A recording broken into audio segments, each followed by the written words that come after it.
ನಮಸ್ಕಾರ ಸ್ನೇಹಿತರೆ, ನಾಳೆ ಮಾರ್ಚ್ 3 ದುರ್ಧರ ಯೋಗ. ಈ 5 ರಾಶಿಯವರಿಗೆ ಸಂಪತ್ತಿನ ಸುಯೋಗ. ಹೌದು, ನಾಳೆ ದುರ್ಧರ ಯೋಗ ಸೇರಿದಂತೆ ಅನೇಕ ಪರಿಣಾಮಕಾರಿ ಯೋಗಗಳು ರೂಪುಗೊಳ್ಳುತ್ತಿವೆ. ಇದರಿಂದಾಗಿ 5 ರಾಶಿಗಳಿಗೆ ಪ್ರಯೋಜನಕಾರಿಯಾಗಲಿದೆ. ನಾಳೆ ಯಾವ 5 ರಾಶಿಗಳು ಶಿವನ ಅನುಗ್ರಹಕ್ಕೆ ಪಾತ್ರರಾಗಲಿದೆ ಮತ್ತು ಈ ರಾಶಿಗಳಿಗೆ ಸೋಮವಾರ ಹೇಗಿರುತ್ತದೆ? ನಾಳೆ ಮಾರ್ಚ್ 3 ಸೋಮವಾರ ಚತುರ್ಥಿ ತಿಥಿ ಎದ್ದು ಈ ದಿನ ಚಂದ್ರನು ಮೇಷ ರಾಶಿಯಲ್ಲಿ ಚಲಿಸಲಿದ್ದಾನೆ. ನಾಳೆ ದುರ್ಧರ ಯೋಗ ಬ್ರಹ್ಮಯೋಗದ ಜೊತೆಗೆ ಇನ್ನು ಅನೇಕ ಶುಭ ಸಂಯೋಜನೆಯು ರೂಪುಗೊಳ್ಳುತ್ತಿದೆ. ಇದು ಈ ದಿನದ ಮಹತ್ವವನ್ನು ಇನ್ನಷ್ಟು ಹೆಚ್ಚಿಸಲಿದೆ ಮತ್ತು 5 ರಾಶಿಗಳು ನಾಳೆ ರೂಪುಗೊಳ್ಳುವ ಶುಭ ಯೋಗದ ಪ್ರಯೋಜನವನ್ನು ಪಡೆಯುತ್ತವೆ ಮತ್ತು ಈ ರಾಶಿಗಳ ಜೊತೆಗೆ ಕೆಲವು ಜ್ಯೋತಿಷ್ಯ ಪರಿಹಾರಗಳನ್ನು ಸಹ ವಿವರಿಸಲಾಗಿದೆ. ಈ ಪರಿಹಾರಗಳನ್ನು ಮಾಡುವುದರಿಂದ ಜಾತಕದಲ್ಲಿ ಚಂದ್ರದೇವನ ಸ್ಥಾನವು ಬಲಗೊಳ್ಳುತ್ತದೆ ಮತ್ತು ಶಿವನ ಕೃಪೆಗೆ ನೀವು ಪಾತ್ರರಾಗಬಹುದು. ಹಾಗಾದರೆ ಮಾರ್ಚ್ 3ರ ದಿನ ಯಾವ ರಾಶಿಗಳಿಗೆ ಅದೃಷ್ಟ ಒಲಿಯಲಿದೆ ಎಂದು ತಿಳಿದುಕೊಳ್ಳೋಣ. ಬನ್ನಿ ಸ್ನೇಹಿತರೆ, ಅದಕ್ಕೂ ಮುಂಚೆ ನೀವು ನಮ್ಮ ಚಾನಲ್ಗೆ ಸಬ್ಸ್ಕ್ರೈಬ್ ಮಾಡದೆ ನೋಡ್ತಾ ಇದ್ದರೆ ದಯವಿಟ್ಟು ನಮ್ಮ ಚಾನಲ್ಗೆ ಸಬ್ಸ್ಕ್ರೈಬ್ ಮಾಡಿಕೊಳ್ಳಿ ಸ್ನೇಹಿತರೆ. ಹಾಗೆ ನೀವು ಕೂಡ ಶಿವನ ಭಕ್ತರಾಗಿದ್ದರೆ ಈ ವಿಡಿಯೋಗೊಂದು ತಪ್ಪದೆ ಲೈಕ್ ಕೊಟ್ಟು ಓ ನಮ್ಮ ಶಿವಾಯ ಎಂದು ಕಮೆಂಟ್ ಮಾಡಿ. ಮೊದಲನೇದಾಗಿ ಮೇಷರಾಶಿ.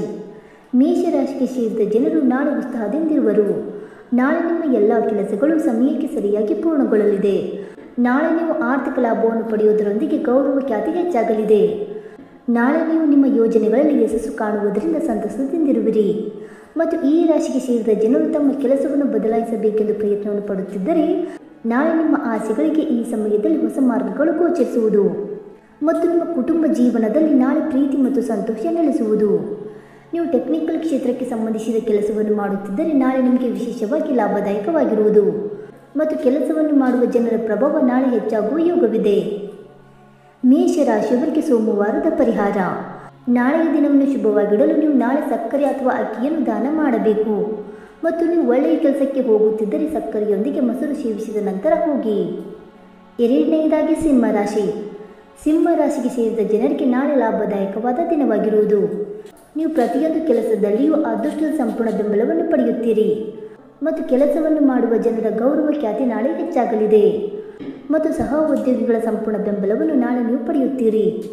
ಮನೆಯಲ್ಲಿ ತಂದೆ ಮತ್ತು ಮನೆಯ ಹಿರಿಯರ ಸಂಪೂರ್ಣ ಬೆಂಬಲ ದೊರಕುವುದರಿಂದ ಹೆಚ್ಚಿನ ಲಾಭವನ್ನು ಪಡೆಯುತ್ತೀರಿ ಮತ್ತು ಭೂಮಿಗೆ ಸಂಬಂಧಿಸಿದ ಯಾವುದಾದರೂ ವಿವಾದ ನಡೆಯುತ್ತಿದ್ದರೆ ನಾಳೆ ಅದರಲ್ಲಿ ಯಶಸ್ಸು ದೊರಕಬಹುದು ಮತ್ತು ಧಾರ್ಮಿಕ ಕಾರ್ಯಗಳಲ್ಲಿ ಹಾಗೂ ಸಾಮಾಜಿಕ ಕಾರ್ಯಗಳಲ್ಲಿ ನಿಮಗೆ ನಾಳೆ ಭಾಗವಹಿಸುವ ಉತ್ತಮ ಅವಕಾಶಗಳು ದೊರಕುವುದರಿಂದ ಶುಭ ಫಲಗಳ ಪ್ರಾಪ್ತಿಯಾಗಲಿದೆ ಮತ್ತು ವ್ಯಾಪಾರವನ್ನು ಮಾಡುವ ಜನರು ನಾಳೆ ಹಳೆಯ ಸಂಪರ್ಕಗಳಿಂದ ಪ್ರಯೋಜನವನ್ನು ಪಡೆಯುವರು ಮತ್ತು ಸಂಜೆ ವ್ಯಾಪಾರಕ್ಕೆ ಸಂಬಂಧಿಸಿದಂತೆ ನೀವು ಸಾಕಷ್ಟು ಲಾಭವನ್ನು ಪಡೆಯುತ್ತೀರಿ. ಸಿಂಹ ರಾಶಿಯವರಿಗೆ ಸೋಮವಾರದ ಪರಿಹಾರ. ನಾಳೆಯ ದಿನವನ್ನು ಶುಭವಾಗಿಡಲು ನೀವು ನಾಳೆ ಹಾಲಿನಿಂದ ಶಿವಲಿಂಗದ ಅಭಿಷೇಕವನ್ನು ಮಾಡಬೇಕು. ನೀವು ಒಳ್ಳೆಯ ಉದ್ದೇಶಕ್ಕಾಗಿ ಪ್ರಯಾಣಿಸುತ್ತಿದ್ದರೆ ಹೊರಡುವ ಮೊದಲು ನೀವು ಮೊಸರಿನ ತಿಲಕವನ್ನು ಹಚ್ಚಬೇಕು. ಮೂರನೆಯದಾಗಿ ಕನ್ಯಾ ರಾಶಿ. ಕನ್ಯಾ ರಾಶಿಗೆ ಸೇರಿದ ಜನರಿಗೆ ನಾಳೆ ಅತ್ಯಂತ ಹೆಚ್ಚಿನ ಧನ ಲಾಭವಾಗುವ ಯೋಗವಿದೆ. ನಾಳೆ ನಿಮಗೆ ಯಾವುದಾದ್ರೂ ಶುಭ ಸುದ್ದಿ ಲಭಿಸಲಿದೆ. ಇದಕ್ಕಾಗಿ ನೀವು ಬಹಳ ಸಮಯದಿಂದ ಕಾಯುತ್ತಿದ್ದೀರಿ. ನಿಮ್ಮ ಯಾವುದಾದ್ರೂ ಆಸೆ ನಾಳೆ ಈಡೇರುವುದರಿಂದ ಸಂತಸದಿಂದಿರುವಿರಿ. ಕಲೆ ಮತ್ತು ರಚನಾತ್ಮಕ ಕ್ಷೇತ್ರದಲ್ಲಿ ಕೆಲಸ ಮಾಡುವವರಿಗೆ ನಾಳೆ ಹೆಚ್ಚಿನ ಲಾಭ ದೊರಕುವುದು. ನಾಳೆ ವಿದೇಶಕ್ಕೆ ಸಂಬಂಧಿಸಿದ ಕ್ಷೇತ್ರದಿಂದ ನಿಮಗೆ ಸಾಕಷ್ಟು ಪ್ರಯೋಜನವಾಗಲಿದೆ ಮತ್ತು ಸರ್ಕಾರಿ ಕ್ಷೇತ್ರಕ್ಕೆ ಸಂಬಂಧಿಸಿದಂತಹ ಕೆಲಸ ಮಾಡುವ ಜನರಿಗೆ ನಾಳೆ ಯಶಸ್ಸು ದೊರಕುವುದು. ನಿಮ್ಮ ಕುಟುಂಬ ಜೀವನಕ್ಕೆ ಸಂಬಂಧಿಸಿದಂತೆ ನಾಳೆ ನೀವು ಸಂಗಾತಿಯ ಸಂಪೂರ್ಣ ಬೆಂಬಲ ಪಡೆಯುವುದರೊಂದಿಗೆ ಉಡುಗೊರೆಯನ್ನು ಸಹ ಪಡೆಯುತ್ತೀರಿ. ನಿಮ್ಮ ವಿರೋಧಿಗಳು ಮತ್ತು ಶತ್ರುಗಳು ನಿಮಗೆ ಯಾವುದೇ ರೀತಿಯ ನಷ್ಟ ಉಂಟು ಮಾಡಲು ಸಾಧ್ಯವಾಗುವುದಿಲ್ಲ. ಕನ್ಯಾ ರಾಶಿಯವರಿಗೆ ಸೋಮವಾರದ ಪರಿಹಾರ.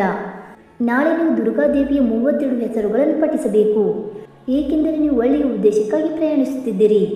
ನೀವು ಹೋಗುವ ಮೊದಲು ತಾಯಿ ಆಶೀರ್ವಾದ ಪಡೆಯಿರಿ. ನಾಲ್ಕನೆಯದಾಗಿ ತುಲಾರಾಶಿ. ತುಲಾರಾಶಿಗೆ ಸೇರಿದ ಜನರಿಗೆ ನಾಳೆ ಲಾಭದಾಯಕ ಮತ್ತು ಸಂತೋಷದಿಂದ ಕೂಡಿರುವ ದಿನವಾಗಿರುವುದು. ನಾಳೆ ವ್ಯಾಪಾರ ವ್ಯವಹಾರಕ್ಕೆ ಸಂಬಂಧಿಸಿದಂತೆ ಸಾಕಷ್ಟು ಲಾಭವನ್ನು ಪಡೆಯುತ್ತೀರಿ ಮತ್ತು ಬಹಳ ಸಮಯದಿಂದ ಅಪೂರ್ಣಗೊಂಡಿದ್ದಂತಹ ನಿಮ್ಮ ಆಸೆಗಳು ನಾಳೆ ಈಡೇರಲಿದೆ. ಪಾಲುದಾರಿಕೆಯಲ್ಲಿ ಕೆಲಸವನ್ನು ಮಾಡುವ ಜನರಿಗೆ ನಾಳೆ ಪಾಲುದಾರಿಕೆಯ ಮೂಲಕ ಬಹಳಷ್ಟು ಲಾಭ ದೊರಕುವುದು. ಹೊಸ ಯೋಜನೆಯನ್ನು ಶುರು ಮಾಡಬೇಕೆಂದಿರುವವರಿಗೆ ನಾಳೆ ಉತ್ತಮ ದಿನವಾಗಿರುವುದು ಮತ್ತು ಕೆಲಸದಲ್ಲಿ ನಾಳೆ ನಿಮ್ಮ ಸಹೋದ್ಯೋಗಿಗಳ ಸಂಪೂರ್ಣ ಬೆಂಬಲ ದೊರಕಲಿದೆ ಮತ್ತು ನಿಮ್ಮ ವೈವಾಹಿಕ ಜೀವನದಲ್ಲಿ ಪ್ರೀತಿ ಮತ್ತು ಸಾಮರಸ್ಯ ನೆಲೆಸಲಿದೆ. ಮಕ್ಕಳಿಂದ ನಿಮಗೆ ಯಶಸ್ಸು ದೊರಕುವುದರೊಂದಿಗೆ ವ್ಯವಹಾರದಲ್ಲಿ ಸಂತೋಷ ಲಭಿಸುವುದು. ನೀವು ನಾಳೆ ಸುಖ ಸಮೃದ್ಧಿಯನ್ನು ಹೊಂದುವುದರೊಂದಿಗೆ ಸಾಕಷ್ಟು ಲಾಭವನ್ನು ಪಡೆಯುತ್ತೀರಿ. ತುಲಾರಾಶಿಯವರಿಗೆ ಸೋಮವಾರದ ಪರಿಹಾರ. ನಾಳೆಯ ದಿನವನ್ನು ಶುಭವಾಗಿಡಲು ನೀವು ರುದ್ರಾಷ್ಟಕವನ್ನು ಪಠಿಸಬೇಕು. ಜೊತೆಗೆ ನೀವು ಒಳ್ಳೆಯ ಉದ್ದೇಶಕ್ಕಾಗಿ ಪ್ರಯಾಣಿಸುತ್ತಿದ್ದರೆ ನಿಮ್ಮ ಗುರು ಅಥವಾ ಸಪ್ತಶ್ರೀಗಳ ಹೆಸರನ್ನು ಧ್ಯಾನಿಸಿ. ಇನ್ನು 5ನೇದಾಗಿ ಮಕರ ರಾಶಿ. ಮಕರ ರಾಶಿಗೆ ಸೇರಿದ ಜನರಿಗೆ ನಾಳೆ ಉತ್ಸಾಹದಲ್ಲಿ ವೃದ್ಧಿಯಾಗಲಿದೆ. ನಾಳೆ ಬೆಳಗ್ಗಿನಿಂದಲೇ ನೀವು ಸಕ್ರಿಯರಾಗಿರುವುದರಿಂದ ಹೆಚ್ಚಿನ ಲಾಭವನ್ನು ಪಡೆಯುತ್ತೀರಿ ಮತ್ತು ಕೆಲಸದ ಸ್ಥಳದಲ್ಲಿ ಹಾಗೂ ಕುಟುಂಬ ಮತ್ತು ಸಾಮಾಜಿಕ ಜೀವನದಲ್ಲಿ ನಿಮಗೆ ಶುಭ ಫಲಗಳ ಪ್ರಾಪ್ತಿಯಾಗುವುದು ಮತ್ತು ದೀರ್ಘಕಾಲದ ಹೂಡಿಕೆಯ ಮೂಲಕ ನಿಮ್ಮ ಆದಾಯ ಹೆಚ್ಚಾಗಲಿದೆ. ನಾಳೆ ನಿಮಗೆ ಪ್ರತಿಷ್ಠಿತ ಅಥವಾ ವರಿಷ್ಠ ವ್ಯಕ್ತಿಗಳ ಸಹಾಯದಿಂದ ಲಾಭ ದೊರಕಲಿದೆ. ನಾಳೆ ನೀವು ಸಾಹಸಮಯವಾದ ನಿರ್ಧಾರವನ್ನು ತೆಗೆದುಕೊಳ್ಳುವುದರಿಂದ ಭವಿಷ್ಯದಲ್ಲಿ ಲಾಭ ದೊರಕುವುದು ಮತ್ತು ಟೆಕ್ನಿಕಲ್ ಕ್ಷೇತ್ರಕ್ಕೆ ಸಂಬಂಧಿಸಿದ ಕೆಲಸ ಮಾಡುವವರಿಗೆ ನಾಳೆ ವಿಶೇಷವಾಗಿ ಲಾಭ ಲಭಿಸಲಿದೆ ಮತ್ತು ಕೆಲಸಕ್ಕೆ ಸಂಬಂಧಿಸಿದಂತೆ ಪ್ರಯಾಣವನ್ನು ಮಾಡುವುದರಿಂದ ಯಶಸ್ಸು ದೊರಕುವುದು. ಮಕರ ರಾಶಿಯವರಿಗೆ ಸೋಮವಾರದ ಪರಿಹಾರ. ನಾಳಿನ ಶುಭ ಪ್ರಯೋಜನಗಳ ಹೆಚ್ಚಳಕ್ಕಾಗಿ ನೀವು ಶ್ರೀ ಲಕ್ಷ್ಮೀ ಸ್ತೋತ್ರವನ್ನು ಪಠಿಸಬೇಕು ಮತ್ತು ಹಸುವಿಗೆ ಹಸಿರು ಮೇವನ್ನು ತಿನ್ನಿಸಬೇಕು. ನೀವು ಒಳ್ಳೆಯ ಉದ್ದೇಶಕ್ಕಾಗಿ ಪ್ರಯಾಣಿಸುತ್ತಿದ್ದರೆ ನೀವು ನಾಳೆ ಮನಸ್ಸಿನಲ್ಲಿ ಹನುಮಂತನನ್ನು ಧ್ಯಾನಿಸಬೇಕು. ಸ್ನೇಹಿತರೆ, ಈ ಮಾಹಿತಿ ನಿಮಗೆ ಇಷ್ಟವಾಯಿತಾ? ಇಷ್ಟವಾಗಿದ್ದರೆ ವಿಡಿಯೋಗೊಂದು ಲೈಕ್ ಮಾಡಿ, ಶೇರ್ ಮಾಡಿ.